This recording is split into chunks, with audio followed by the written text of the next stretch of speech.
আমরা Bengal chemist and druggist অ্যাসোসিয়েশনের পক্ষ থেকে চাল ও ভেজাল ওষুধের বিরুদ্ধে রাজ্যের 24টি জেলাতে আমরা মানুষকে সচেতন করবার জন্য আমরা আজকে এই পথসভা ও সমাবেশ আমরা আয়োজন করেছি।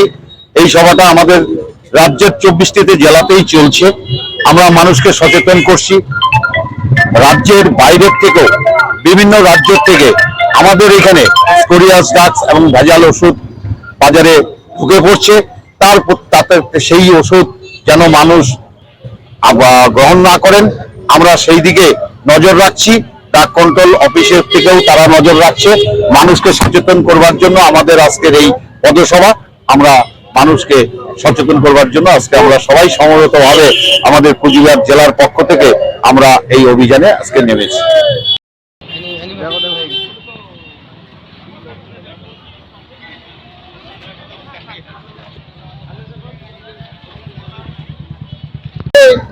আমরা মানুষকে চাই বেশি ছাড়ের লোভে যেন মানুষ না পড়ে। বেশি লোভের মানে ডিসকাউন্টের ছাড়ের লোভে যদি যায়, কারণ এটাকে রুখতেই আমরা কিন্তু এই আন্দোলনে নেমেছি। কারণ বেশি ছাড় যেখানে পাচ্ছে সেখানে ভেজাল ওষুধের সম্ভাবনা আমরা আশা করছি। সঠিক কি না এটা তদন্ত করবে ড্রাগ অফিসের অফিসাররা। আমরা আশঙ্কা করছি যে বাইরের রাজ্য থেকে আমাদের ভেতরে আমাদের কুচবিহার জেলা এবং রাজ্যের প্রতিটি জেলাতেও এইভাবে মাল ঢুকে হচ্ছে। এই মাল যেন না ঢুকে তার জন্য প্রতিরোধে আমরা আজকে পথে নেমেছি।